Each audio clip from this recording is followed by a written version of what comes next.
I never thought I'd die in my own kitchen, but there I was, clutching the counter while my son-in-law Marcus stood in the doorway with eyes colder than January rain. The words hung between us like smoke. "You won't survive tonight."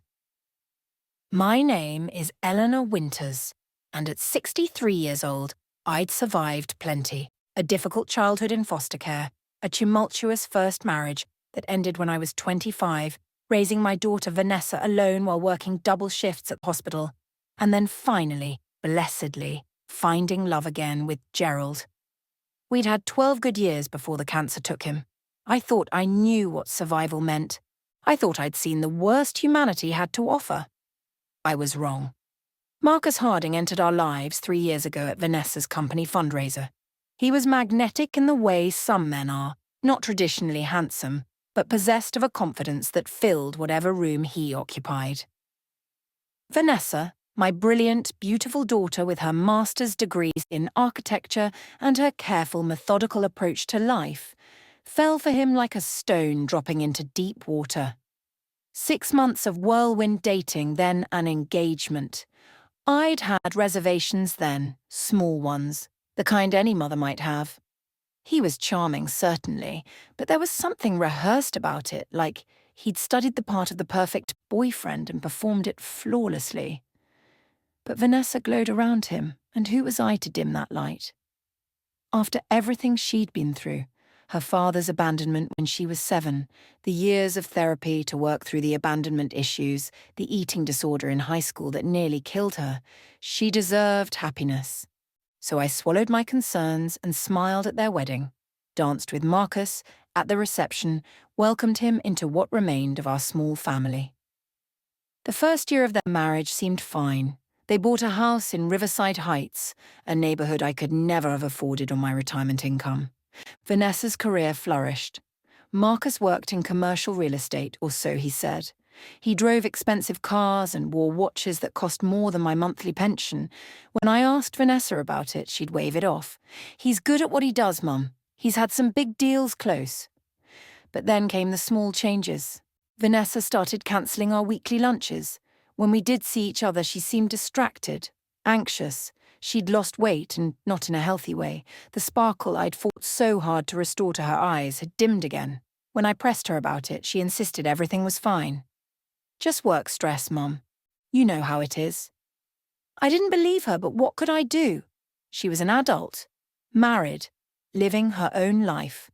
I couldn't protect her from everything, couldn't wrap her in bubble wrap the way I'd wanted to when she was small and the world seemed determined to hurt her.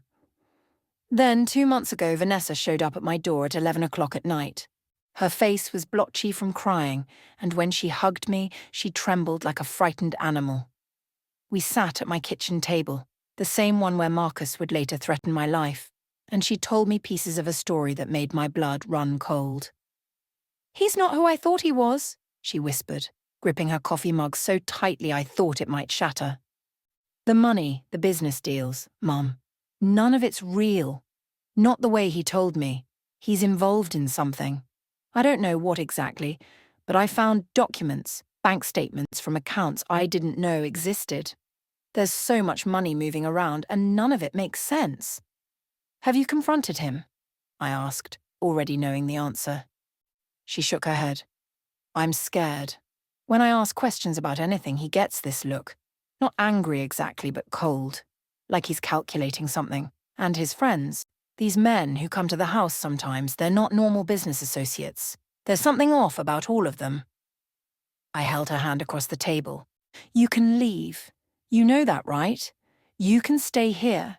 We'll figure it out together."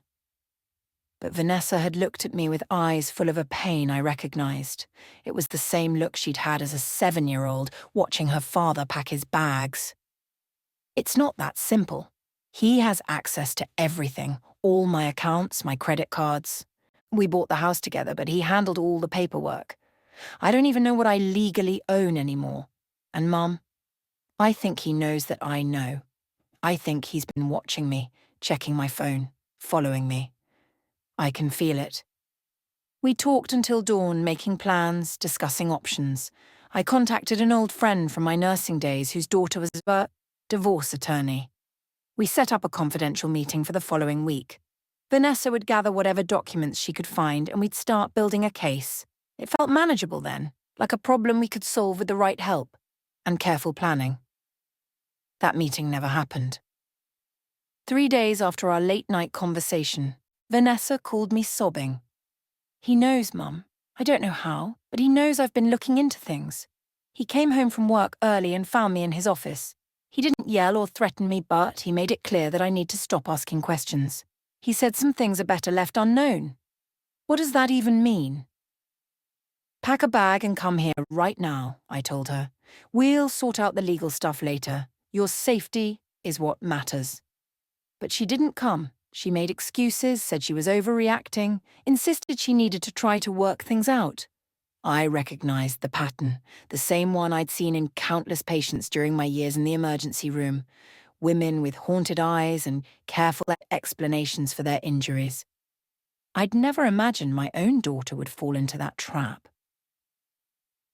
I started doing my own research on Marcus Harding. What I found was simultaneously everything and nothing.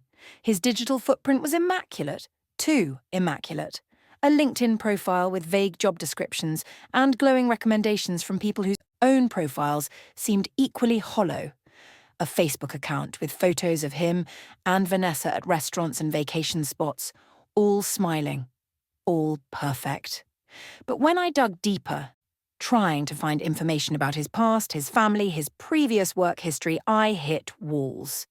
It was as if Marcus Harding had simply materialized into existence 6 years ago. I hired a private investigator, a woman named Rachel Chen, who came highly recommended despite her young age. What she uncovered over 3 weeks made me wish I'd trusted my initial instincts about Marcus.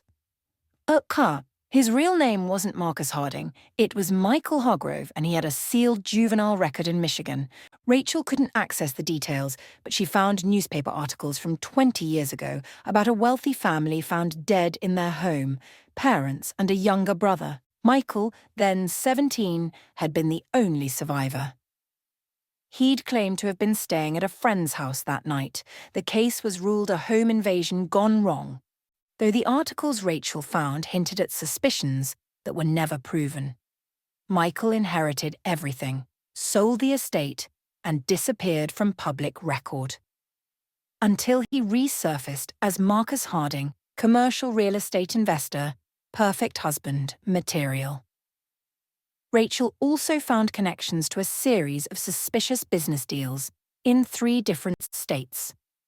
Nothing directly illegal that she could prove, but patterns of companies that folded shortly after Marcus became involved, leaving investors with significant losses while Marcus emerged unscathed. There were whispers on private forums about a man matching his description, who brokered deals that existed in grey areas of the law. Not quite money laundering, not quite fraud, but something that danced along the edges of both. "Mrs. Winters," Rachel had said during our last meeting, her expression grave, "I think your daughter is in serious danger. This man is a predator, and he's very good at what he does. Whatever his endgame is with Vanessa, you need to get her away from him immediately." I tried, God knows I tried, but Vanessa had stopped answering my calls as frequently. When she did pick up, her voice was flat, defeated. Marcus had isolated her systematically the way abusers do. Her friends didn't come around anymore. She'd taken a leave of absence from work, claiming burnout. I drove to their house twice, but no one answered the door even though I could see Vanessa's car in the driveway. Then last week I received a letter, not an email, not a text, but an actual physical letter delivered to my mailbox. The handwriting was Vanessa's, but the words felt wrong, stilted. "Mum, I need you to stop interfering in my marriage. Marcus and I are working through things, and your constant suspicions and accusations are making everything harder. I need space. Please don't contact me for a while. I'll reach out when I'm ready. I love you, but you need to let me handle my own life." I stared at that letter for hours, analysing every word, every loop of her handwriting. Something was wrong. Vanessa and I didn't talk like that to each other. Even during her worst teenage years, we'd maintained open communication. This letter was a message, and I was certain Marcus had dictated it or forced her to write it. That's when I made a decision that led directly to this moment, to Marcus standing in my kitchen doorway with murder in his eyes. I called him, asked him to come over, said I wanted to talk, to apologize for overstepping. He agreed readily, almost too readily, his voice smooth and reassuring over the phone. Eleanor, I appreciate that. I know you're just worried about Vanessa. Why don't I come by tomorrow evening? We can clear the air. So, I spent that day preparing. I hid Rachel's investigative report in my bedroom closet inside a lockbox. I made copies and gave them to my neighbour, Mrs. Patterson, a retired judge who I trusted implicitly. If anything happens to me, I told her, give these to the police. She'd looked at me with sharp, assessing eyes. Eleanor, what have you gotten yourself into? I'm trying to save my daughter, I said simply. I also recorded my conversation with Rachel, detailing everything she'd found, and uploaded it to a cloud storage account. I left instructions with my lawyer, another call I'd made that day, to access the files if anything happened to me or Vanessa. I was building a safety net, a web of evidence and protection, because I knew that confronting Marcus was dangerous. But I had to try. I had to make him understand that Vanessa wasn't alone, that there were people watching, people who would ask questions if anything happened to her. So when Marcus arrived at my door at 7 o'clock, I was ready. Or I thought I was. He came bearing gifts, a bottle of expensive wine and flowers. For the misunderstanding, he said with that practiced smile. I want us to be family, Eleanor. Real family. We sat in the living room initially, making small talk. He asked about my health, my hobbies, my plans for the holidays. He was charming, attentive, every inch the concerned son-in-law. But I could see something else beneath the performance, a watchfulness, an assessment happening behind his eyes. Finally, I broached the real topic. Marcus, I'm worried about Vanessa. She doesn't seem happy. I think this marriage might be causing her more stress than either of you anticipated. His expression didn't change, but something shifted in the air. Vanessa is fine. She's just adjusting to married life, to the demands of balancing career and home. She looks exhausted. She's lost weight, and she doesn't call me anymore. Eleanor, he said, and his voice had cooled by several degrees. Vanessa is a grown woman making her own choices. Maybe she needs some distance from an overbearing mother who can't accept that she's not a child anymore. I felt the barb hit home, but I pushed forward. I hired a private investigator. The mask slipped. Just for a second, but I saw it, a flash of something dark and dangerous crossing his features. Then it was gone, replaced by careful neutrality. You did what? I hired someone to look into your background, and what I found is very interesting, Michael. Silence. Long, heavy silence that pressed against my eardrums like water pressure. When he spoke again, his voice was different. The charm was gone entirely. That was unwise. Was it unwise? Or was it necessary? Because from where I'm sitting, my daughter is married to a man who doesn't actually exist. Marcus Harding is a fiction. But Michael Hargrove, now there's a real person with a very interesting past. He stood up and I instinctively drew back. He noticed and smiled, but there was no warmth in it.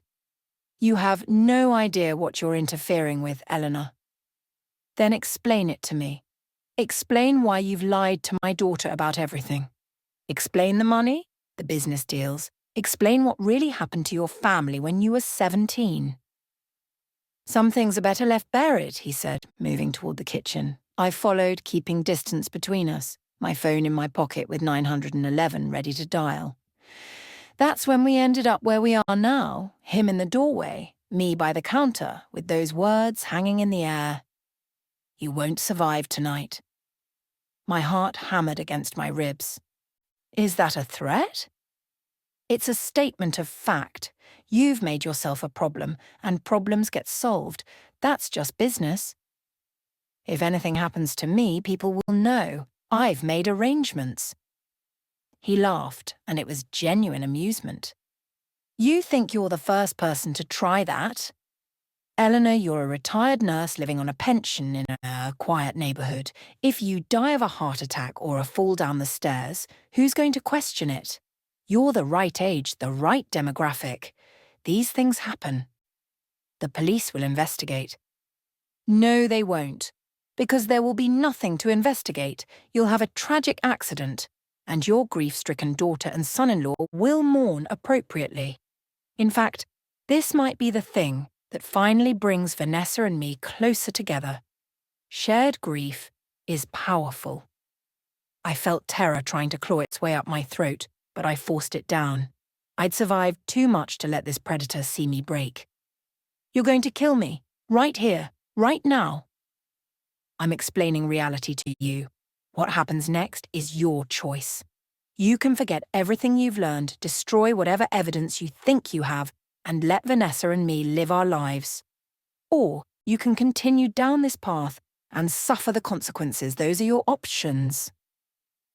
This was the moment. This was when I had to play my hand, the secret I'd been holding close, the one thing I'd discovered that even Rachel hadn't found.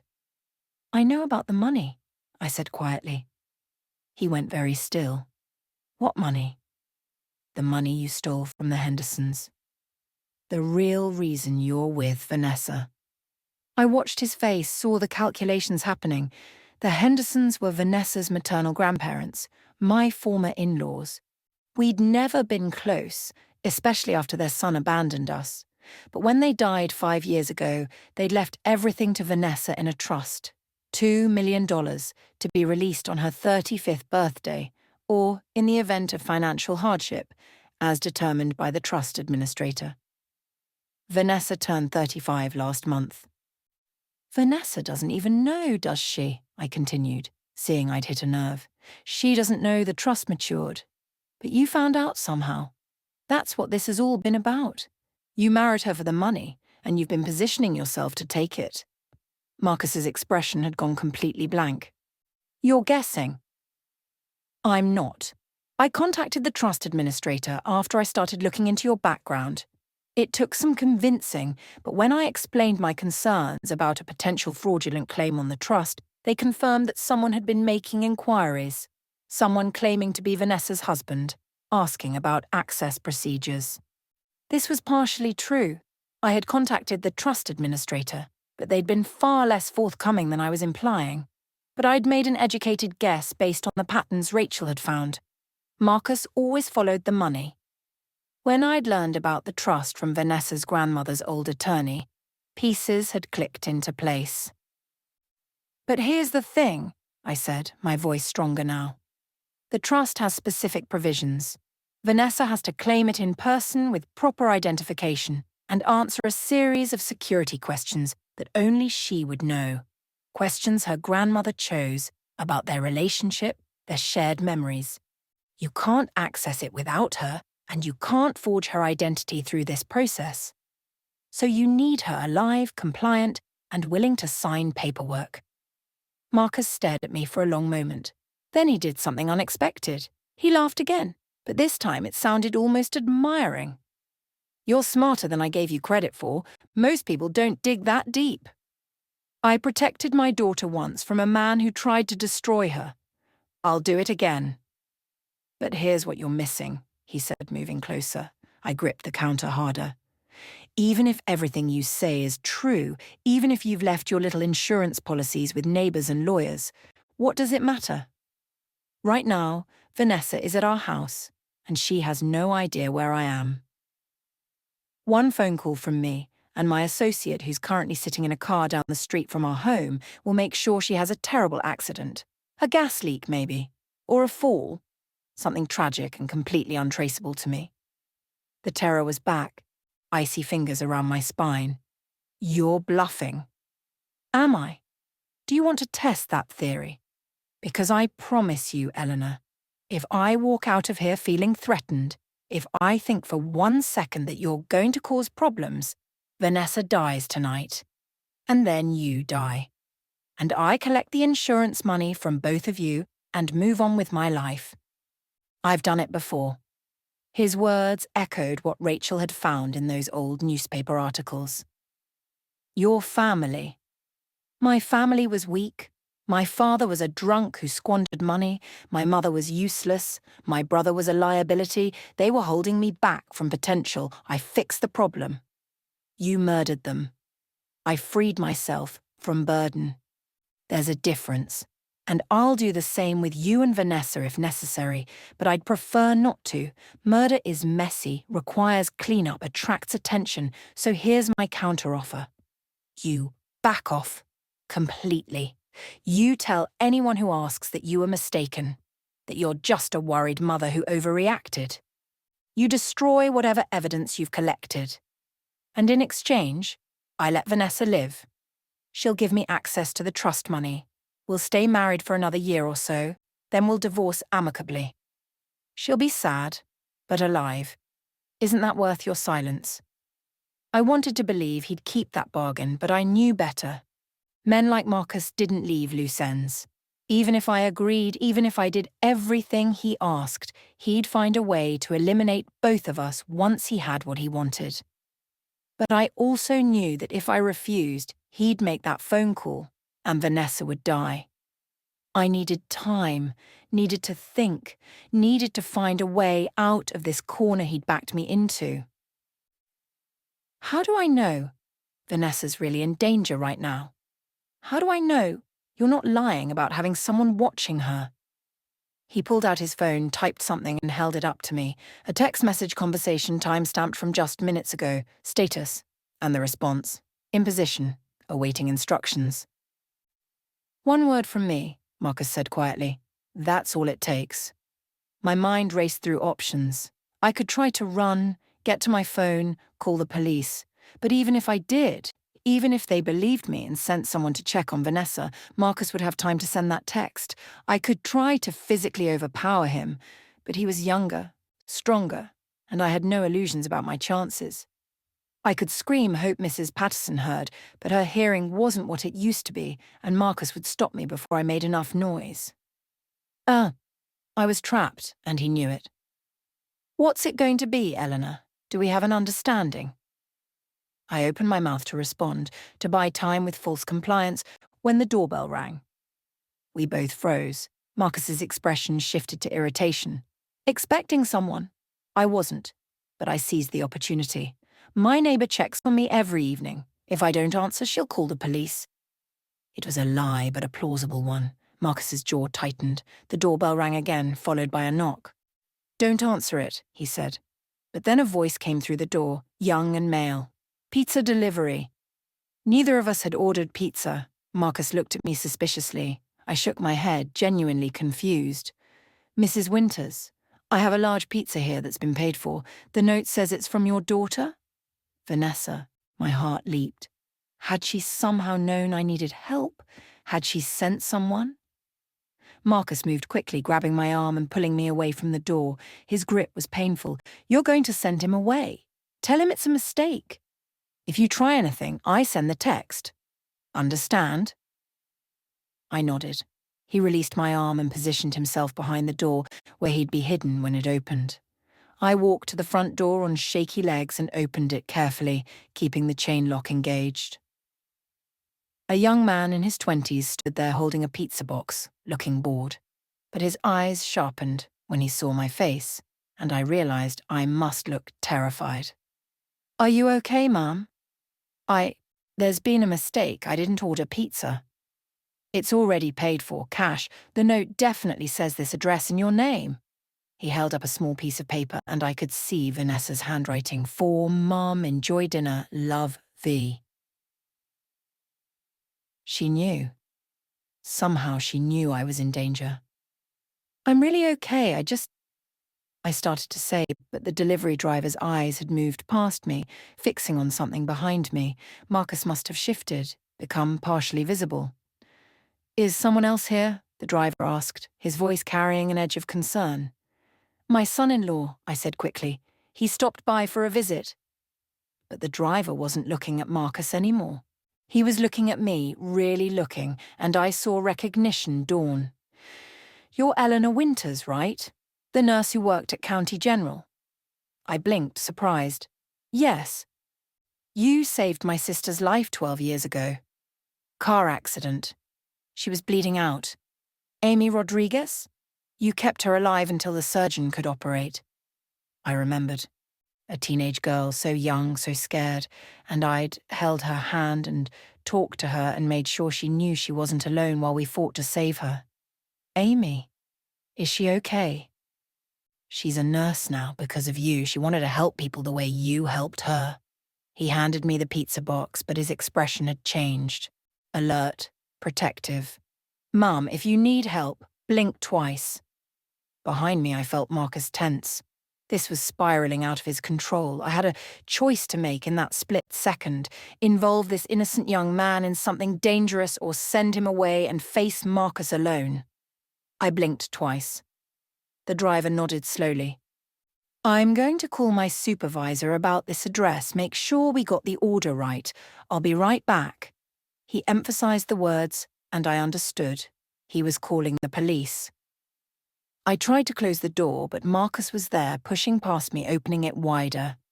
Actually, my mother-in-law and I can clear this up. Come inside for a second. The driver stepped back. I should really... Marcus moved fast, grabbing the young man's shirt and yanking him inside, slamming the door.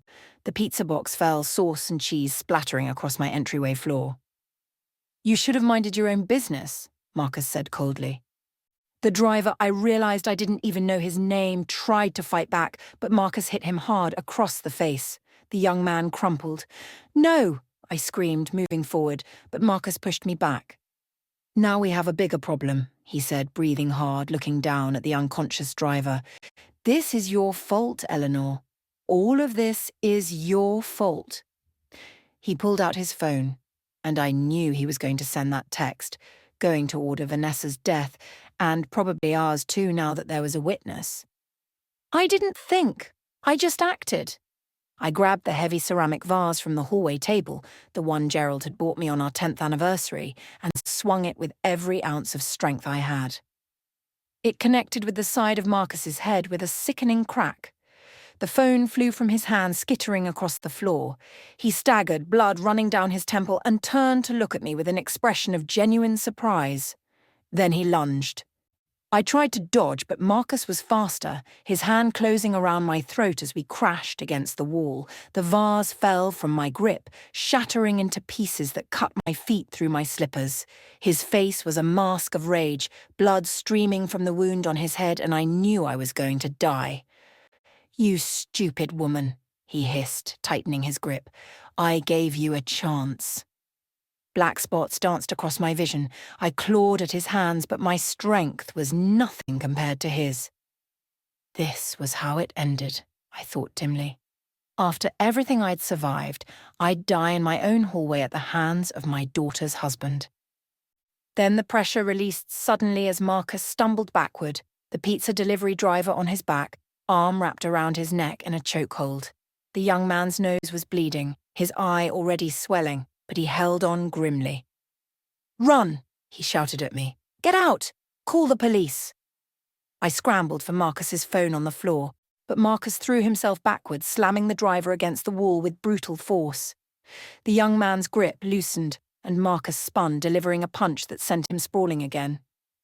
Marcus turned back to me, advancing with deadly intent. I retreated toward the kitchen, my mind racing. I needed a weapon, needed something. My phone was in my pocket, but there was no time to dial. My hands closed around the handle of my cast-iron skillet, still on the stove from dinner preparation. When Marcus came through the doorway, I swung. The skillet caught him in the shoulder, and he grunted in pain but didn't go down. He grabbed my wrist, twisting until I dropped the pan with a cry. Then his hands were around my throat again, and this time I knew he wouldn't stop. But I had one more move. In all my years nursing, I'd learned pressure points, vulnerable places on the human body. I drove my thumbs into the soft tissue just above Marcus's collarbone, pressing hard on the nerve cluster there. He jerked back involuntarily, his grip loosening enough for me to break free. I ran for the front door, threw it open, and stumbled onto my porch, screaming, "Help! Someone help me! Call the police!" Lights came on in neighbouring houses. Mrs. Patterson's door opened, and she emerged in her bathrobe, phone already in hand. Other neighbours appeared, drawn by the commotion. I'd never been so grateful for my quiet, watchful street. Marcus appeared in my doorway, but he'd regained his composure, his expression shifting to concern. "Eleanor, calm down, you're having some kind of episode." "He tried to kill me," I shouted. "He admitted to murdering his family. He's going to kill my daughter." "She's confused," Marcus said to the gathering neighbours, his voice smooth despite the blood on his face. "She's been under a lot of stress. I came to check on her and she became violent. I think she might be having a breakdown." "There's a man inside, unconscious," I said. "A pizza delivery driver. Marcus attacked him." Mr. Chen, from 3 doors down, a large man who'd played football in college, moved past Marcus into my house. A moment later he called out, "There's someone here. Young guy, he's bleeding but conscious." Marcus's mask slipped again, just slightly. He was calculating, trying to figure out how to spin this, but there were too many witnesses now, too many people. The sound of sirens cut through the night. Mrs. Patterson had called it in immediately, and the police were arriving. Everything happened quickly after that. Officers separated us, took statements. The delivery driver, his name was Danny Rodriguez, Amy's little brother, told them what he'd seen and heard. Mrs. Patterson corroborated that I'd asked her to hold documents, that I'd been afraid for my safety. Paramedics checked Danny and me for injuries. Marcus was handcuffed, and though he protested calmly that this was all a misunderstanding, they took him into custody for assault. But all I could think about was Vanessa. "My daughter," I told the police officer taking my statement, a woman in her 40s with kind eyes. "Please, he said he has someone watching my daughter. She's in danger right now." The officer, whose nameplate read Detective Maria Santos, took this seriously. "What's her address?" I gave it to her, explained about the text message on Marcus's phone. They'd already confiscated it as evidence. Within minutes, she had units dispatched to Vanessa's house. "I need to go there," I said. "I need to see her, make sure she's okay." "Mrs. Winters, you've been through a trauma. You should let the paramedics check you out more thoroughly." "My daughter needs me, please." Detective Santos studied my face for a long moment, then nodded. "I'll drive you myself, but if she's in immediate danger, you need to let my officers handle it. Understood?" I agreed, though I knew if Vanessa was in trouble, nothing would keep me from helping her. The drive to Riverside Heights took 20 minutes that felt like hours. Detective Santos used that time to get more information from me about Marcus's real identity, the investigation Rachel had conducted, the trust money, everything. She listened without interrupting, taking notes on a small tablet. "You should have come to us sooner," she said finally. "What you did tonight was incredibly dangerous." "I know, but I thought if I could reason with him, make him understand that Vanessa was protected, that people were watching, he'd back off." I didn't realize how far gone he was. "Men like him don't back off," Santos said quietly. "They escalate. You're lucky to be alive." We pulled up to Vanessa's house, a beautiful 2-story with perfect landscaping. It looked like something from a magazine, which I supposed was appropriate. Everything about Marcus's life was carefully curated for appearance. There were already 2 police cars in the driveway, lights flashing. I was out of the car before Santos could stop me, running up the walkway. An officer tried to intercept me, but Santos called out, "She's with me! She's the mother!" The front door was open. I rushed inside, calling for Vanessa, my heart in my throat. The house was pristine as always, everything in its place. Too perfect, like a showroom. "Mum?" I spun toward the voice. Vanessa stood in the doorway to the kitchen, flanked by 2 officers. She looked pale, confused, and when she saw me, her expression crumpled. "Mum, what's happening?" "The police came and said I was in danger, that Marcus—" "Where's Marcus?" I crossed the distance between us and pulled her into my arms, holding her tighter than I had since she was a child. She was shaking. "You're safe now. That's all that matters." "Mrs. Harding, we need to ask you some questions," one of the officers said. "We received a report that someone might be surveilling your house, possibly with intent to harm you." Vanessa pulled back from me, looking bewildered. "What? That doesn't make sense. Who would want to hurt me?" Your husband, Detective Santos said, entering the house. She introduced herself, then continued gently. Mrs. Harding, I'm afraid your mother is right. Your husband was arrested tonight for assault and making threats against both her and you. We have reason to believe you may have had an accomplice who was sent to surveil or harm you. Marcus? No, that's... Vanessa looked at me, searching my face for some indication that this was a mistake. Mum, what did you do? The question stung, but I understood it. She was in shock, couldn't process what she was hearing. I protected you, like I should have done sooner. Over the next hour, while officers searched the property and surrounding area, I told Vanessa everything. She sat on her perfect couch in her perfect living room, listening as her world fell apart. The real identity of the man she'd married, the murders that were never proven, but that I believed he'd committed. The money he was after, the threats he'd made, everything. She cried. She denied it. She got angry, accused me of ruining her life. Then she cried more. Detective Santos sat with us, occasionally asking questions, filling in details from the evening's events. They found a car 2 blocks away, a sedan with a man inside who took off running when police approached. They caught him 3 streets over. In the car, they found a burner phone, gloves, and, horrifyingly, a can of gasoline and a lighter. Santos confirmed this in a quiet voice, not wanting to upset Vanessa further, but I heard it. Marcus had been ready to burn this house down with my daughter inside. I need to see him, Vanessa said suddenly after the tears had dried. I need to talk to Marcus. This has to be some kind of misunderstanding. That's not advisable, Santos said. Not until we've completed our investigation. He's my husband. I have a right to see him. Sweetheart, I said carefully, I don't think that's a good idea right now. Because you've decided he's a monster. Based on what, Mum? An investigation you conducted behind my back. Maybe you found the wrong person. Maybe this Michael Hargrove isn't even the same man. Did you ever think of that? She wanted it to be true. I could see it in her eyes, the desperate hope that there was some explanation, some way it could all make sense and her marriage could be salvaged. It was the same look she'd had when she was 7 and refused to believe her father wasn't coming back. I know this is hard to accept, but we have evidence, including your husband's own statements. He confessed to your mother tonight, admitted to past crimes. Then let me see the evidence. Let me talk to him, please. Santos excused herself to make some calls. While she was gone, Vanessa turned to me with an expression I couldn't quite read. Did you really think I didn't know? I blinked. What? That Marcus was lying about things, that something was wrong. Did you think I was that blind? Then why did you stay? Why didn't you leave? She laughed bitterly. Because I'm broken, Mum. You know that. Every therapist I've ever seen knows that. I have abandonment issues, anxiety, depression, a history of eating disorders. I'm damaged goods. And Marcus wanted me anyway. Or I thought he did. I thought maybe I'd finally found someone who could accept all my flaws. You're not broken, I said fiercely. You're strong. You're brilliant. You survived a father who abandoned you and a mother who worked too much and wasn't there enough. You were there. You were always there when it counted.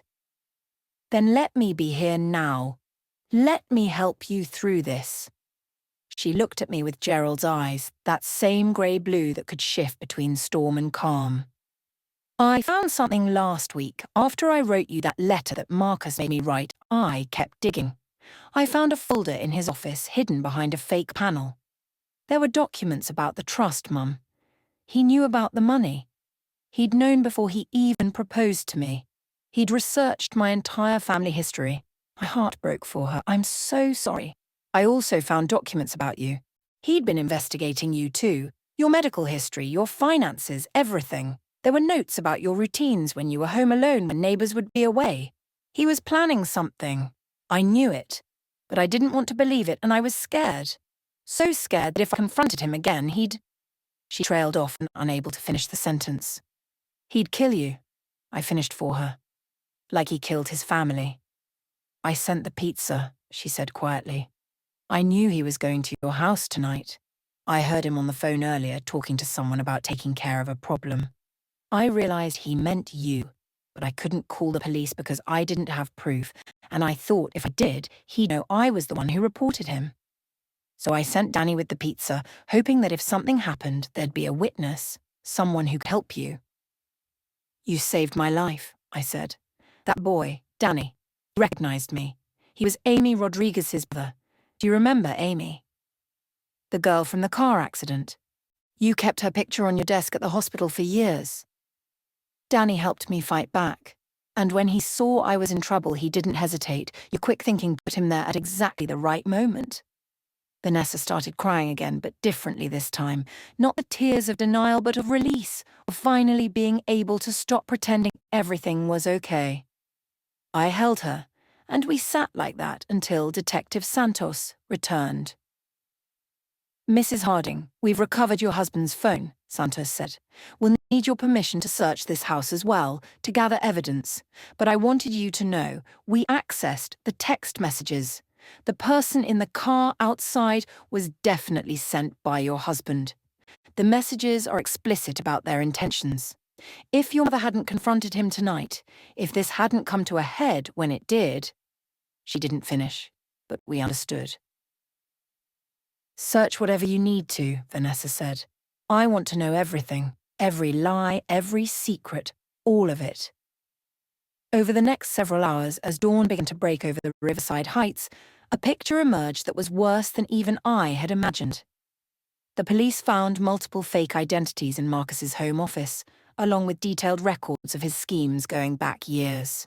There were at least 3 other women he'd targeted before Vanessa, all with money, all vulnerable in some way.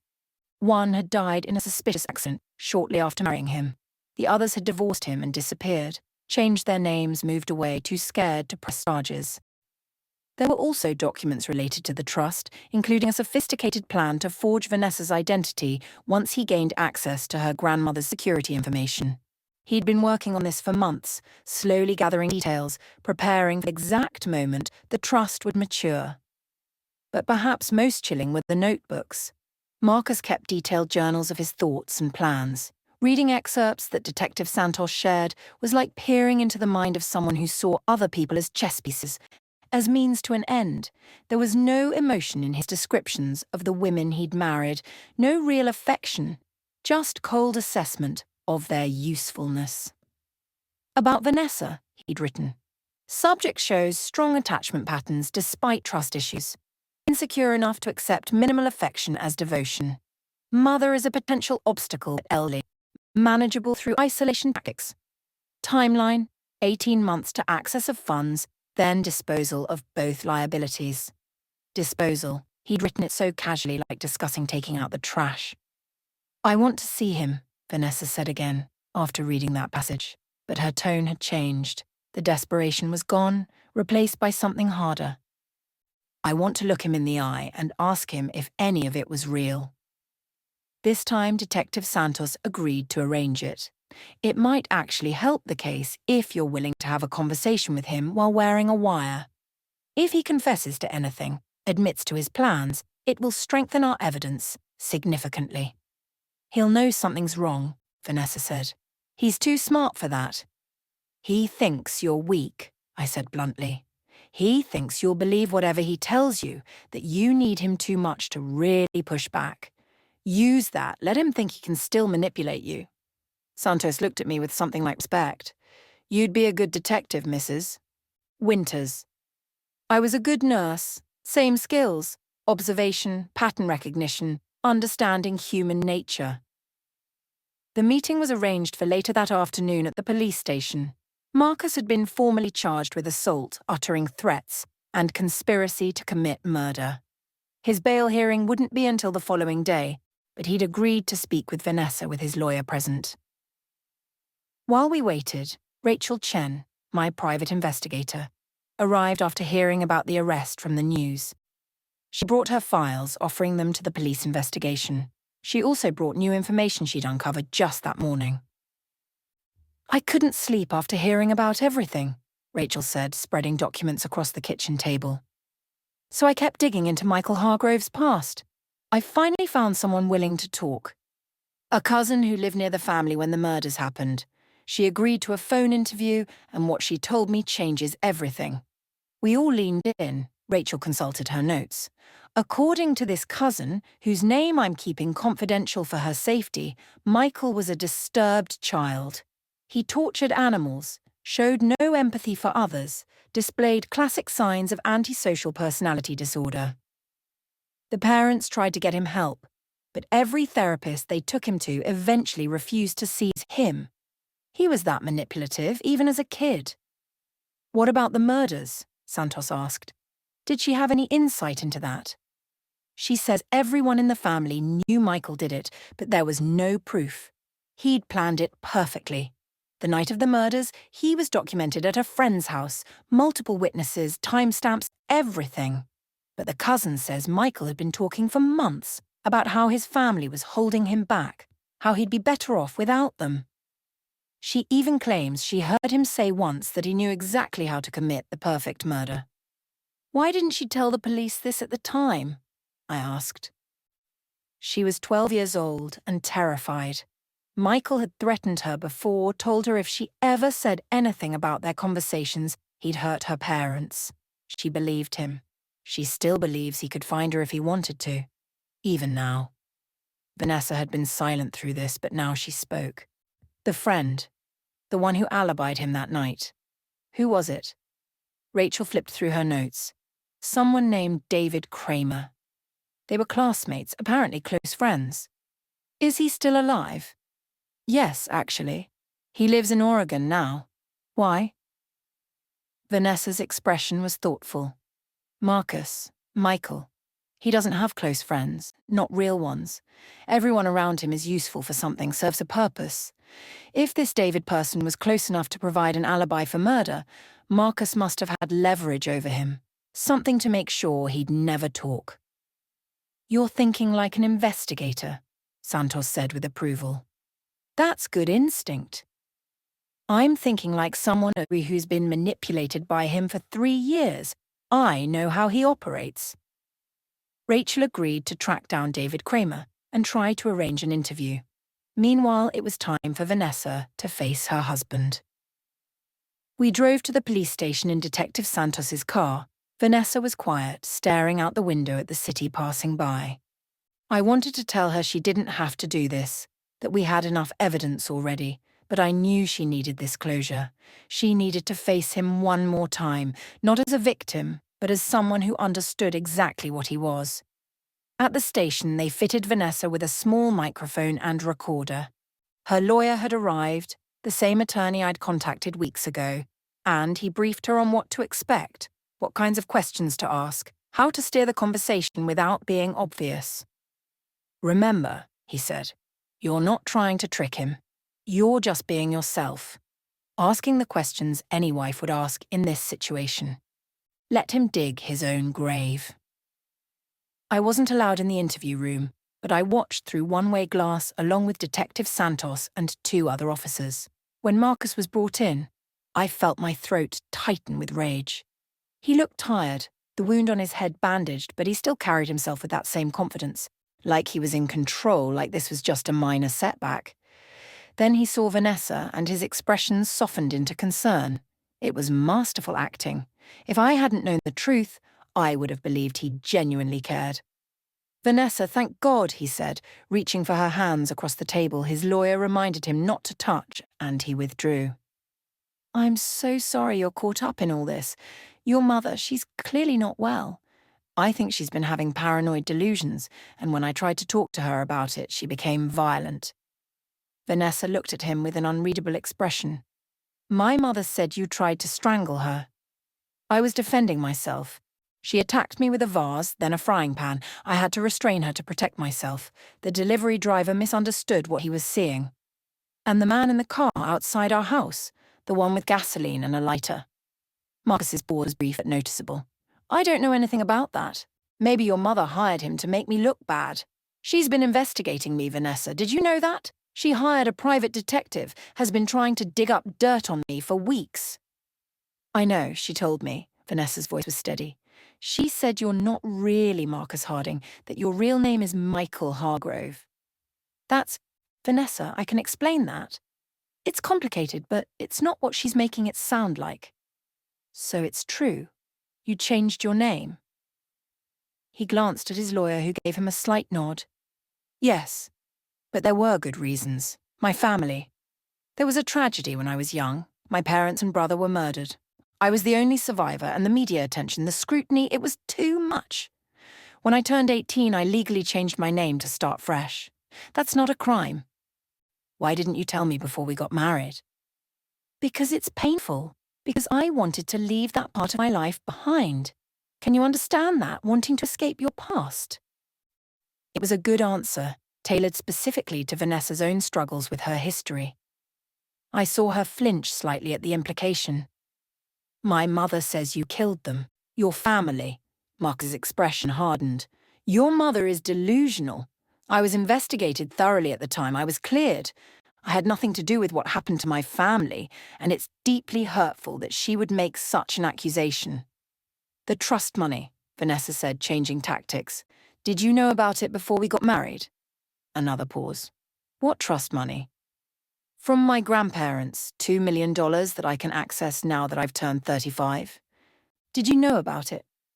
No. I mean, I knew your grandparents had passed away, but you never mentioned a trust. Why are you asking me this? Vanessa pulled out a photograph, one of the documents police had found in his office. It showed the trust documents with notes in Marcus's handwriting.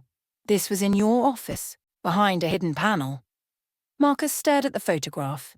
His lawyer leaned in, whispering something urgently, but Marcus waved him off. When he looked back at Vanessa, something had changed in his expression. The mask wasn't quite fitting right anymore. You went through my private office? The police searched our house with my permission. They found a lot of interesting things, Marcus. Or should I call you Michael? Vanessa. They found documents about my mother, her routines, her medical history, notes about when she'd be alone. Why would you have those things? I was concerned about her. She's been acting erratically, and I thought if I understood her patterns, I could better help you deal with her interference in our marriage. They also found journals. Pages and pages describing your relationships, your marriages. Women you married before me. One of them died, Marcus. Died in an accident right after you married her. Vanessa, you're listening to conspiracies. Those were just notes, creative writing exercises I sometimes journal about. You wrote about me as a liability to be disposed of. You wrote about a timeline for accessing the trust, then getting rid of my mother and me. How is that creative writing? The room was silent. Marcus stared at Vanessa, and I saw calculations happening behind his eyes. He was trying to figure out how much he knew, how much she believed, whether he could still salvage this. Then he smiled, and it was nothing like the charming expression he usually wore. This smile was cold, empty of any human warmth. You're smarter than I thought, he said quietly. I underestimated you. His lawyer grabbed his arm. Don't say another word, we're done here. But Marcus shook him off. What's the point? They have the documents, the journals. They know who I really am. Might as well stop pretending. Marcus, I strongly advise. Did you love me at all? Vanessa asked, her voice breaking slightly. Was any of it real? Marcus looked at her with something that might have been pity. Love is a chemical reaction, Vanessa. Dopamine and oxytocin and nothing more. I felt attracted to you, enjoyed your company at times. But love? That's a fairy tale people tell themselves to justify irrational attachment. So you never cared about me. I was just, what, a mark? A target? You were an opportunity, a broken woman with money and poor self-esteem who needed someone to validate her. It was textbook, really. I'm almost disappointed how easy it was. Vanessa stood up, and I saw something in her posture change. She wasn't broken anymore. She was furious. Did you kill your family? Marcus leaned back in his chair. Can't be proven. Statute of limitations has passed anyway, even if someone could. So you did. I solved a problem. They were holding me back from potential, from the life I deserved, just like you and your mother would have held me back from that money. Nothing personal, just logistics. You would have killed me. Eventually, after I had access to the trust. Maybe made it look like a suicide. You have the history for it to be believable. Or an accident. I hadn't decided yet.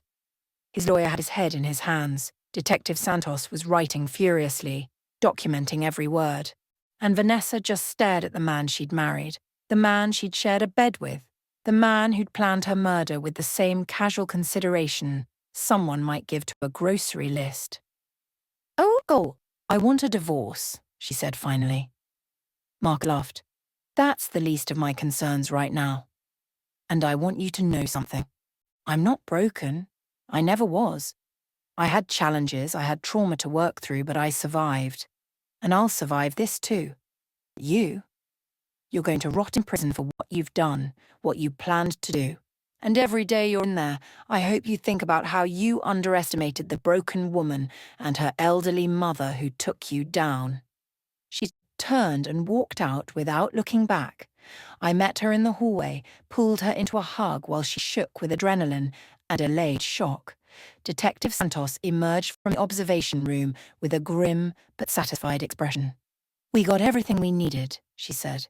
His confession will seal multiple charges. He's not walking away from this. But even as relief washed over me, I knew we weren't done. Marcus had said something that stuck with me. Can't be proven. He was right about the statute of limitations on his family's murders. Even with his confession today, even with everything we knew, he couldn't be charged for those original crimes. And there were the other women Rachel had mentioned, the ones who divorced him and disappeared. What had really happened to them? And the woman who died? Was it really an accident? Or had Marcus gotten away with yet another murder? Over the next week, the investigation expanded. Rachel tracked down David Kramer in Oregon, and what he told her unraveled even more of Marcus's carefully constructed life. David Kramer was 45 years old, owned a small bookstore in Portland, and lived alone. When Rachel finally convinced him to talk via video call, with Detective Santos and Vanessa present, he looked like a man who'd been carrying a terrible weight for decades. I've been expecting this call for 28 years, he said, his voice rough. Ever since I heard Michael had surfaced again, got married, I knew eventually it would all come out. You provided his alibi the night his family was murdered, Detective Santos said. You told police he was with you. He was with me. That part wasn't a lie. But, David paused, rubbing his face, he was with me because he told me exactly what he was going to do, and he wanted me to be his cover. I was 17, scared out of my mind, and I didn't know what to do. Start from the beginning, Santos said gently. Tell us everything. David took a shaky breath. Michael and I became friends freshman year of high school. He was charismatic, smart, made me feel special. I was a lonely kid, gay, but not out yet. No real friends. Michael. He knew how to make you feel seen, but there was always something off about him. He'd say things that were just slightly wrong, like he was mimicking what he thought a normal person would say rather than actually feeling it. What kind of things? Vanessa asked. Like once his dog died. He came to school and told everyone he was sad, but when it was just the two of us, he said he didn't understand why people got upset about dead animals. He said it was inefficient to form attachments to things that would inevitably expire. That's the word he used. Expire. Like the dog was milk or something. David continued his story. By their senior year, Michael had become increasingly vocal about his family being obstacles. His father had refused to pay for the expensive college Michael wanted, insisting he attend a state school. His mother had started noticing things missing from the house, jewelry, electronics, and suspected Michael was selling them. His younger brother had told teachers about concerning things Michael had said.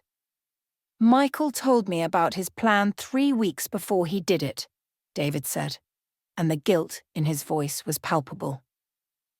He laid it all out. How he'd arranged to be at my house that night. How he'd sneak out after my parents went to bed, go home and kill his family, make it look like a home invasion, then sneak back. He'd already researched how to defeat the security system. He knew exactly where his father kept the gun-safe combination. He had it all figured out. Why didn't you tell anyone? Santos asked. though her tone suggested she already knew the answer. Because he had leverage on me. I'd been stupid, trusted him. I'd told him I was gay, and in our town in 1997, that was. It wasn't safe. My father was a pastor, deeply conservative. If that information got out, I'd have been kicked out. Maybe worse. Michael had also made sure I was implicated in some of his theft. He'd used my car to transport stolen goods once, said it was to help his family with money problems. I believed him. So when he threatened to expose me, to tell police I'd been his accomplice in theft, I was trapped. So you let him use you as an alibi for triple homicide, Santos said flatly. I know how it sounds. I've lived with it every day since. I tell myself I was just a kid, that I was scared. But I know I'm complicit. I helped him get away with murder. What happened after? Rachel asked. I gave him his alibi. He'd left my house around midnight, come back at 3 a.m. I pretended to be asleep, pretended I'd been asleep all night when the police questioned us. Michael sold his story perfectly. The traumatized survivor, the grieving son. He inherited everything, and as soon as he turned 18, he disappeared. I thought I'd never hear from him again. But you did, Vanessa said. David nodded. 5 years ago, he contacted me out of nowhere, said he was getting married, needed a character reference for some business venture. I told him to never contact me again. He laughed and reminded me that I could still be charged as an accessory. The statute of limitations hadn't run out yet back then. He said if I ever told anyone what I knew, he'd make sure I went down with him. But you're telling us now, Santos pointed out. Because that statute has run out. Because I heard he was arrested, and I thought maybe, finally, I could do the right thing. Even if it's too late for his family, maybe it's not too late to make sure he never hurts anyone else. David's testimony, while powerful, couldn't be used to charge Marcus with his family's murders. The statute of limitations on being an accessory to murder in Michigan had indeed expired. But it painted a picture of who Marcus really was, established a pattern that would help prosecute him for his current crimes. More women came forward after the news broke about Marcus's arrest. 3 former girlfriends who hadn't married him but had been targeted, manipulated, financially exploited. They'd been too ashamed or scared to report it at the time, but seeing Vanessa's bravery in confronting him gave them courage. Then there was Jennifer Morrison, the wife who died. Her death had been ruled an accident. She'd fallen down the stairs in their home, but her sister Catherine reached out to Detective Santos with information she'd been carrying for 8 years. Jenny was terrified of Marcus toward the end, Catherine told us in an interview at the police station. Vanessa and I sat in on this one, needing to hear it, needing to understand the full scope of what Marcus had done. She called me 2 weeks before she died, said she'd found something in his computer. Bank accounts, fake identities, evidence of fraud. She said she was going to turn him in, file for divorce. Did she ever specify what kind of fraud? Santos asked. Investment schemes, I think. Convincing people to put money into fake real estate developments. The victims were mostly elderly people who couldn't afford to lose their savings. Jenny was horrified. She said the man she married was a monster. What did you do with this information when she died? Catherine's eyes filled with tears. I told the police. I told them I suspected Marcus had pushed her down those stairs, that she'd been planning to turn him in. But there was no evidence, no witnesses. The coroner said the injuries were consistent with an accidental fall, and Marcus played the grieving husband perfectly. He even cried at the funeral. I knew they were fake tears, but everyone else believed him. Did your sister have documentation of what she'd found? Rachel asked. She said she'd copied files to a thumb drive, was going to take them to the FBI. But after she died, I could never find it. Marcus cleared out their house quickly, sold everything. I always assumed he'd found it and destroyed it. But Catherine had something else. Emails from her sister describing what she'd found, including account numbers and names of victims. It wasn't enough to charge Marcus with murder, but it gave investigators leads to follow on the fraud schemes, adding more charges to the growing list against him. The trial took 9 months to come together. In that time, Vanessa rebuilt her life, piece by piece. She filed for divorce, which Marcus didn't contest. She moved out of the Riverside Heights house, couldn't stand to live there anymore, and found a smaller place closer to me. She returned to work, threw herself into a new project, designing a community centre for underserved neighbourhoods. She also started therapy again, but with a new perspective. "I'm not trying to fix myself," she told me over coffee one Sunday morning. "I'm trying to understand myself. There's a difference." The trust money was released to her, and she made a decision that surprised me. She donated half of it to organizations that help domestic violence survivors and women escaping abusive relationships. "I was lucky," she said. "I had you, had resources, had people who believe me. Not everyone does. This money was supposed to be my inheritance from my grandparents, a gift to help me build a good life. What better way to honor that than helping other women build safe lives?" Danny Rodriguez, the pizza delivery driver who helped save my life, recovered from his injuries.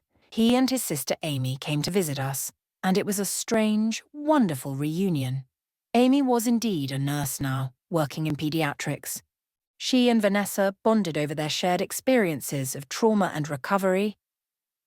"Your mother saved my life," Amy told Vanessa, "and years later I got to return the favor through my brother. That's not coincidence.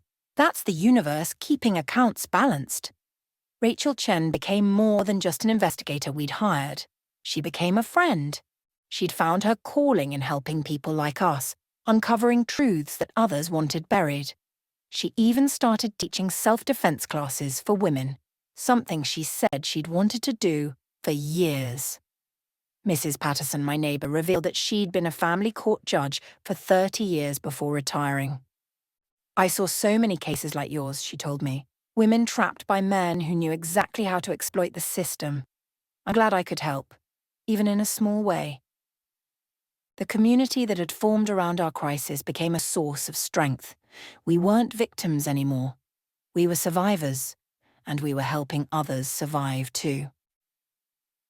The trial began on a cold March morning. Marcus had cycled through 3 different lawyers, each one eventually refusing to work with him once they realized he was attempting to manipulate them the same way he manipulated everyone else. His final attorney was a public defender who looked exhausted before the trial even started. The prosecution had built an airtight case. They had Marcus's confession on tape. They had the journals detailing his plans. They had the testimony of the man who'd been found outside Vanessa's house with gasoline, who'd agreed to testify in exchange for a reduced sentence.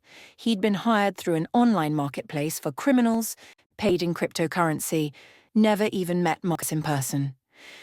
They had David Kramer's testimony establishing pattern behavior. They had the former girlfriends and Catherine Morrison describing his history of targeting vulnerable women. Marcus's defense tried to argue diminished capacity, claiming his traumatic past left him with psychological damage that impaired his judgment. But the prosecution countered with expert witnesses who explained that antisocial personality disorder, while it might explain his behavior, didn't excuse it. Marcus understood right from wrong. He simply didn't care about the distinction. I testified about the night he'd threatened me, about his confession regarding his family's murders.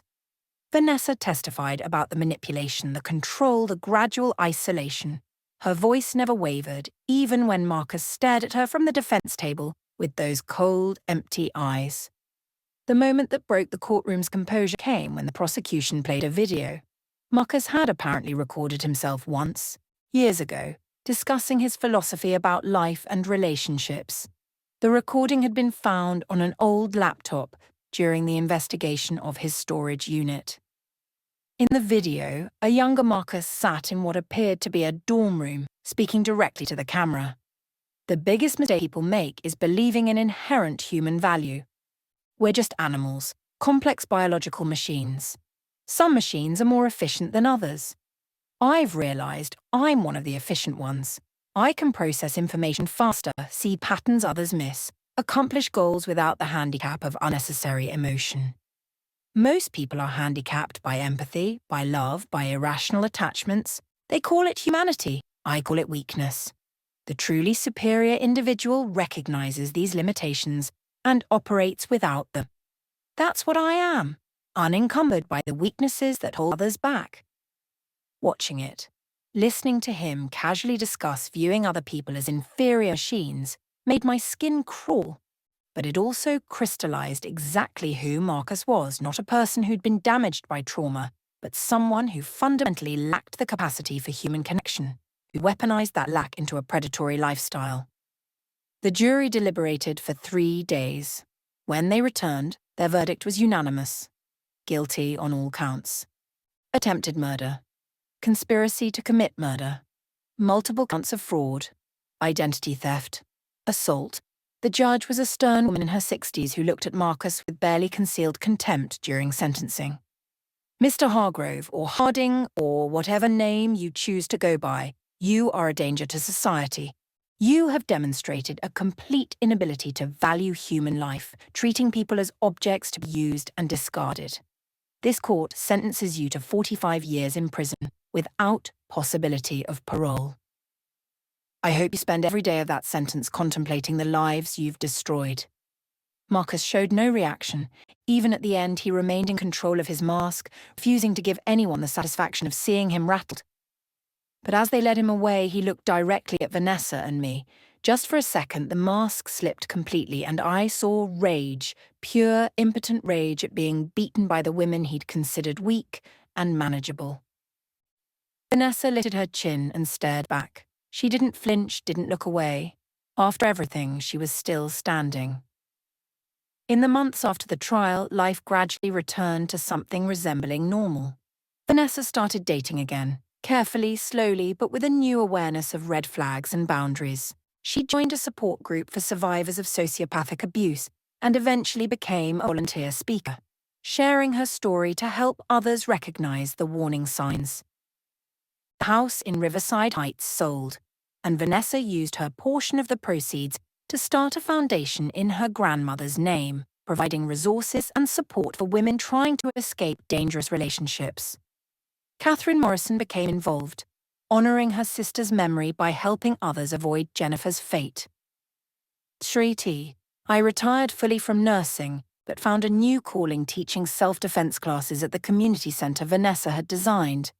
Combining what I'd learned in the medical field about vulnerable points on the human body with practical defensive techniques, I helped dozens of women feel more confident in protecting themselves. Danny Rodriguez enrolled in nursing school, inspired by his sister's career and the events that had brought us all together. He often stopped by for coffee, bringing stories from his classes and asking advice about patient care. Rachel Chen expanded her investigation business, specializing in background checks for people entering serious relationships. You'd be surprised how many Marcuses are out there, she told me. Most aren't as sophisticated as he was, but they're all dangerous in their own ways. If I can help people avoid that pain, it's worth every hour I spend digging into database records. One afternoon, about a year after the trial, Vanessa and I sat in my backyard, the same backyard where she'd played as a child, where we'd had countless conversations over the years. She was planning her 36th birthday party, something low-key with close friends. You know what's funny? She said, sipping lemonade in the summer sun. Marcus thought my trauma made me weak.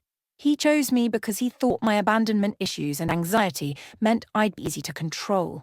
But all that therapy, all that work I did to understand my own mind, that's actually what saved me. I recognized the patterns because I'd spent years learning about them. I knew what healthy love was supposed to look like because I'd done the work to understand it. Your strength was always there, I said. You just needed to recognize it yourself. I know that now, and I know something else too. I spent so many years being angry at Dad for leaving, feeling like I wasn't enough to make him stay. But the truth is, he did me a favor. He left before he could do real damage, before I wasted years trying to fix a relationship with someone who was fundamentally broken. In a weird way, his abandonment prepared me to eventually leave Marcus. That's a very evolved perspective, she smiled. I have a good therapist. And a good mom who never gave up on me, even when I was difficult. You were never difficult. You were hurt and processing trauma. There's a difference. Marcus used to say I was broken. You always said I was healing. That difference, Mom. That's everything. We sat in comfortable silence for a while, watching birds flutter around the feeder I'd put up. Life felt peaceful in a way it hadn't in years. The threat was gone. The monster was caged. We'd survived. But there was one more piece of the story that emerged 3 months later, and it answered a question that had haunted me. What about the other women Rachel had identified?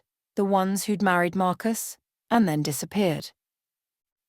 Detective Santos called me one autumn morning. Eleanor, I wanted you to know before it hits the news. We found one of them. Sandra Milhouse, married to Marcus 8 years ago in Arizona. Divorced 2 years later and moved to Canada. She's alive?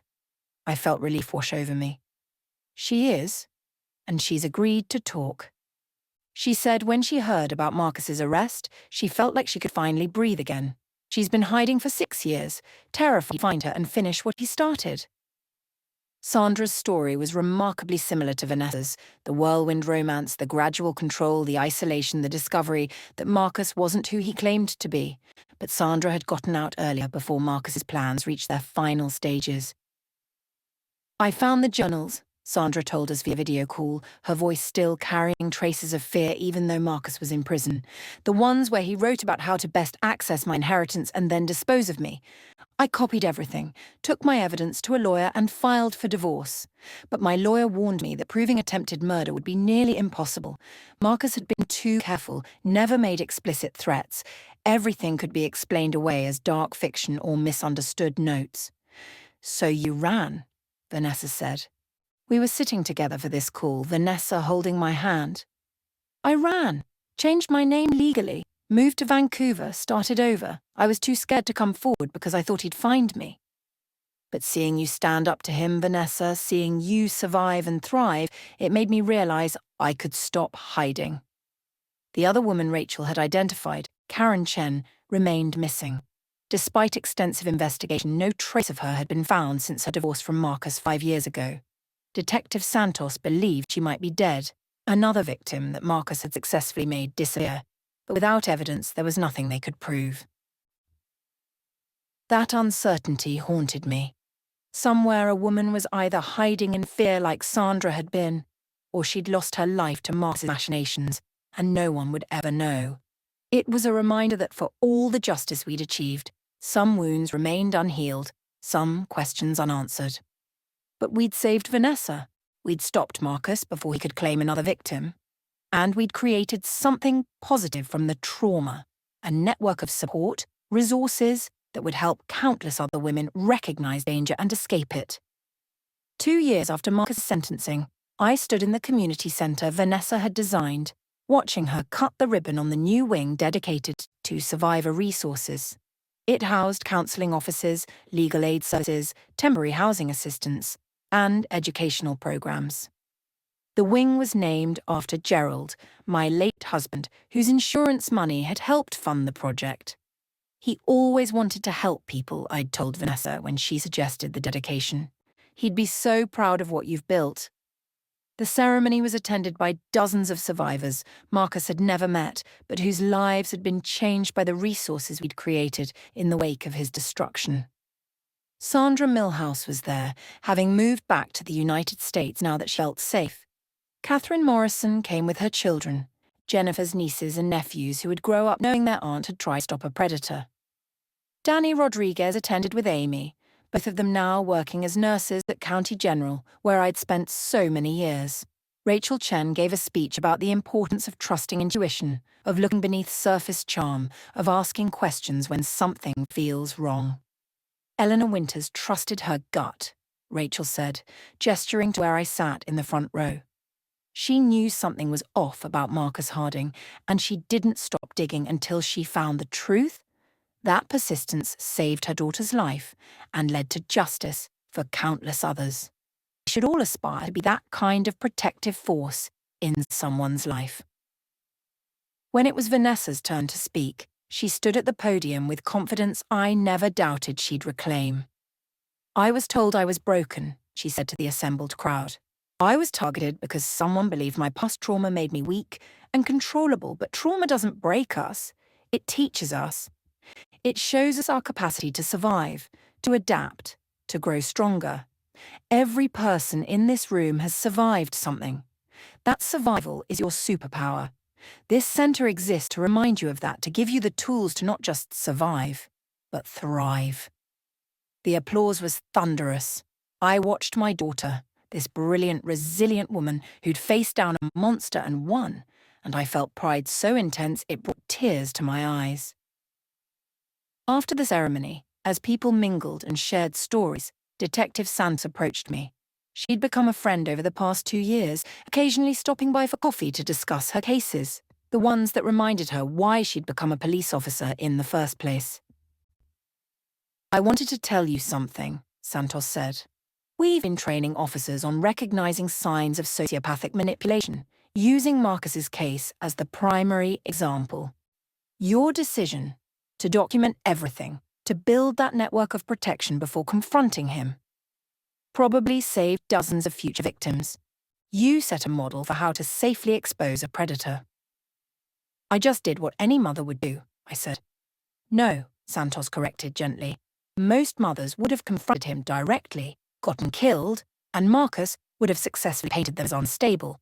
You were strategic, careful, and smart. That made all the difference." That night, Vanessa stayed over at my house, like she had countless times growing up.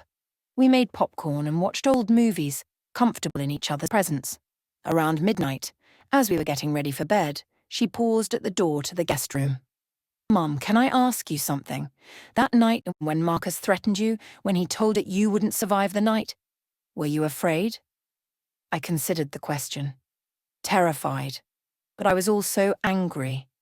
Angry that this man thought he could destroy you. Destroy us. That anger gave me strength I didn't know I had. "What made you decide to confront him at all? Wasn't it safer to just go to the police?" "I did go to the police in my way. I made sure evidence was secured, that people knew what I'd discovered. But I needed to face him, needed to let him know that you weren't alone, that someone was watching. I thought if he understood that harming either of us would bring consequences, he'd back off. I was wrong about that. He was too far gone, too certain of his own superiority, to believe we posed a real threat. But I wasn't wrong to try." Vanessa hugged me tightly. "You said earlier that I was always strong. I just needed to recognize it. The same is true for you. You've always been the strongest person I know." After she went to bed, I sat alone in my living room, in the same chair where I'd sat so many nights worrying about my daughter, planning to protect her, praying for the strength to save her. The house was quiet, peaceful. The vase I'd used to hit Marcus had been replaced with a new one, though sometimes I missed the old one. It had been a symbol of both love and survival. I thought about Marcus, locked in a prison cell, likely planning and scheming even now, trying to maintain some sense of control. I thought about all the people he'd hurt, the lives he'd destroyed or tried to destroy. And I thought about the lives we'd saved by stopping him, the women who would never cross his path because he'd been taken out of the circulation. The night Marcus told me I wouldn't survive still haunted my dreams occasionally. But in those dreams, I'd started fighting back sooner, standing taller, facing him with the knowledge that I was stronger than he believed. The nightmares were transforming into something else, not pleasant exactly, but empowering. Reminders of what I'd survived, what we'd both survived. 5 years after Marcus's sentencing, Vanessa got engaged to a man named Thomas, a quiet architect she'd met through work, someone who'd survived his own trauma as a child and had done the hard work of healing. Their relationship was nothing like her marriage to Marcus. It was built on honesty, respect, mutual support. Thomas knew everything about Marcus, about what Vanessa had survived, and he loved her not despite her past, but as a complete person who'd been shaped by both pain and triumph. At their wedding, a small affair in my backyard with close friends and family, Vanessa asked me to give a speech. I stood under the same trees where she'd played as a child, looking at the people gathered. Survivors, protectors, friends forged in crisis who'd become family. When Vanessa was 7, I began. Her father left, and I worried that abandonment would define her life. When she was 15, she battled an eating disorder, and I worried she'd never feel comfortable in her own skin. When she was 32, she married a man who turned out to be a predator, and I worried he'd destroy her. But here's what I learned. My daughter doesn't get defined by what happens to her. She gets defined by how she responds to it. She faces pain and transforms it into strength. She takes trauma and builds support systems for others experiencing similar struggles. She survives and helps others survive. I looked at Vanessa standing beside Thomas, tears streaming down her face. So today I'm not worried. I'm proud. I'm grateful. And I'm amazed by the woman you've become, not despite everything you've been through, but because you refuse to let any of it make you less than you are. You're not broken. You never were. You're a survivor, a fighter, a force of nature. And I'm honored to be your mother. The applause was warm, genuine. Vanessa crossed the distance between us and hugged me tight. Thank you for never giving up on me, she whispered. Thank you for saving my life. You saved your own life, I whispered back. I just helped. The reception lasted into the evening, filled with laughter and dancing and joy. At one point I found myself talking with Catherine Morrison, who'd brought photos of her sister Jennifer. We stood together, looking at pictures of a young woman who'd tried to stand up to Marcus and paid with her life. I used to be so angry that she didn't survive, Catherine said. Angry at her for confronting him, angry at myself for not protecting her better, angry at a system that didn't believe me when I said she was murdered. And now, I asked gently, now I try to honor her by making sure other women do survive. Every person we help through the foundation. Every woman who escapes a dangerous relationship because she saw the warning signs we teach about. That's Jennifer's legacy. She tried to stop him, and even though it cost her life, her attempt gave us information that eventually led to his capture. She mattered. Her death meant something. We stood in silence for a moment, honoring Jennifer's memory, acknowledging the bittersweet reality that our triumph had come at the cost of lives lost before we could intervene. But we'd made sure those lives weren't lost in vain. The foundation, named after Vanessa's grandmother, now operated in 6 states, helping hundreds of women and men escape abusive relationships. The training programs Rachel had developed were being implemented by police departments across the country. The self-defense classes I taught had expanded to multiple locations. Sandra Milhouse had become a vocal advocate for survivors, sharing her story in interviews and speaking engagements. We'd taken Marcus's intended legacy of destruction and transformed it into something that helped people. We'd turned his power into our power, his manipulation into our education, his violence into our resilience. 10 years after that night in my kitchen, I sat with Vanessa and her 5-year-old daughter, my granddaughter Rose, teaching her to bake cookies. Rose had inherited Vanessa's artistic talent and my stubborn determination. Along with Thomas's gentle spirit. She's bright, curious, fiercely independent. Grandma, why do we always check the smoke detector? Rose asked, pointing to the device I tested monthly without fail. Because being prepared keeps us safe, I said. We don't expect bad things to happen, but if they do, we're ready. Like superheroes? Vanessa and I exchanged a look. Exactly like superheroes, Vanessa said, ruffling Rose's hair. Being smart and prepared is a superpower. As Rose carefully measured flour into the mixing bowl, I thought about how far we'd come. From that terrifying night when Marcus had threatened to end my life, to this peaceful afternoon teaching my granddaughter to bake. The journey hadn't been easy. Both Vanessa and I still had moments of fear. Times when we jumped at unexpected noises or felt anxiety at strangers who reminded us of Marcus. But we learned to live with those scars, to acknowledge them without letting them control us. Marcus remained in prison, and according to Detective Santos, he'd become a model prisoner, manipulating even in confinement, trying to convince parole boards and psychologists that he'd been rehabilitated, but the system knew what he was now. Every attempt at early release was denied. He would serve his full sentence, and when he was finally eligible for parole at age 73, we'd all be there to ensure it was denied. Sometimes I wondered if he ever thought about us, about how the broken woman and her elderly mother had been his downfall. I hoped he did.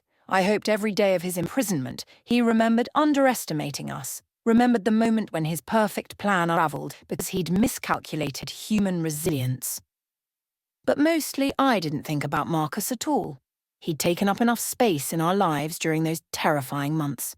Now he was just a memory, a cautionary tale, a reminder of what we'd survived. Instead, I focused on moments like this, Vanessa laughing as Rose got flour on her nose, the warmth of my kitchen filled with the scent of baking cookies, the knowledge that we were safe together, thriving. "Grandma?" Rose asked, pulling me from my thoughts. "Can I tell you a secret?" "Of course, sweetheart." She leaned in conspiratorially. "Mummy told me you saved her life once. She said you're the bravest person she knows." I looked at Vanessa, who smiled at me with tears in her eyes. "Your mummy saved her own life," I told Rose. "I just helped her remember how strong she was." "I want to be strong like you and Mummy," Rose declared. "You already are," Vanessa said. "Strength isn't something you have to find or earn. It's already inside you, waiting for the moment you need it. And when that moment comes, and I hope it never does, but if it does, you'll discover you're capable of more than you ever imagined." As the cookies baked and Rose played in the living room, Vanessa and I sat together at the kitchen table drinking tea in comfortable silence. "Do you ever regret it?" Vanessa asked suddenly. "Confronting him? It could have ended so differently." I considered the question. No. Because even if it had ended differently, I would have died trying to protect you. That's what love is. Not just the happy moments, but the willingness to fight for the people who matter, even when the fight is terrifying. He said love was just chemicals, just dopamine and oxytocin. He was wrong. Love is a choice. It's choosing to show up, to protect, to support, to fight when necessary, and to nurture when possible. Chemicals might initiate attraction, but love is the daily decision to care about someone else's well-being as much as your own. Vanessa reached across the table and took my hand. "I choose you, Mom. Every day I choose you. I choose you too, sweetheart. Always." The timer dinged. The cookies were ready. Rose came running in, excited to try them. We sat together, 3 generations of women who'd survived, who'd fought, who'd won. The cookies were slightly burnt on the bottom. Rose had wanted to add extra chocolate chips, which had melted and caramelized, but they were perfect anyway. Because perfect isn't about being flawless. It's about being real, being present, being together, despite everything that tried to tear you apart. That night, after Vanessa and Rose went home, I stood in my kitchen alone, the same kitchen where Marcus had told me I wouldn't survive the night. But I had survived. We'd both survived. And the secret I'd revealed that night, the truth about the trust money, about understanding his motivations, hadn't frozen him with fear as I'd hoped. But it had bought me time, had kept him talking long enough for Danny to arrive, for neighbours to call the police, for help to come. Sometimes survival isn't about dramatic confrontations or perfect victories. Sometimes it's just about buying yourself enough time for help to arrive, for truth to emerge, for justice to catch up with evil. I thought about all the people who'd been part of our story. Danny Rodriguez, who'd walked into danger to help a stranger. Mrs. Patterson, who'd held evidence and called 911 without hesitation. Rachel Chen, who'd uncovered the truth when everyone else had been fooled. Detective Santos, who'd believed us and built a case that ensured justice. Catherine Morrison, who'd never stopped fighting for her sister's memory. Sandra Milhouse, who'd found the courage to stop hiding. David Kramer, who'd finally told the truth despite decades of guilt. All of them had been part of defeating Marcus, part of ensuring he couldn't hurt anyone else. We weren't just survivors, we were a community of protectors, all working to make sure predators like him faced consequences. I turned off the kitchen light and went to bed, secure in the knowledge that tomorrow would bring another day of peace, another day of building something good from the ashes of trauma. The nightmares came less frequently now. The fear had faded to caution, which was healthy rather than paralyzing. Marcus had told me I wouldn't survive the night, but he'd been wrong about so many things. Wrong about Vanessa being too broken to fight back. Wrong about me being too old to be a threat. Wrong about love being weakness rather than strength. Wrong about human connection being a liability rather than our greatest asset. He'd spent his life convinced that his lack of empathy made him superior, that caring about others was a handicap. But in the end, his isolation was what defeated him. He had no one to help him, no one who cared enough to warn him, no community to fall back on. He was alone in his schemes, and that loneliness made him vulnerable. We, on the other hand, had each other, and that made all the difference. I did survive that night. We both did. And we didn't just survive, we built something beautiful from the wreckage, something that would help countless others survive their own nightmarish situations. That was the real secret Marcus never understood. The broken places are where the light gets in. The trauma he tried to exploit became our strength. The vulnerability he thought was weakness became our power. The love he dismissed as chemical reactions became the foundation of an unbreakable network of support. He told me I wouldn't survive the night, but I didn't just survive. I lived, I thrived, I helped my daughter do the same, and together we made sure that his attempts to destroy us instead became the catalyst for saving others. That's not just survival, that's victory.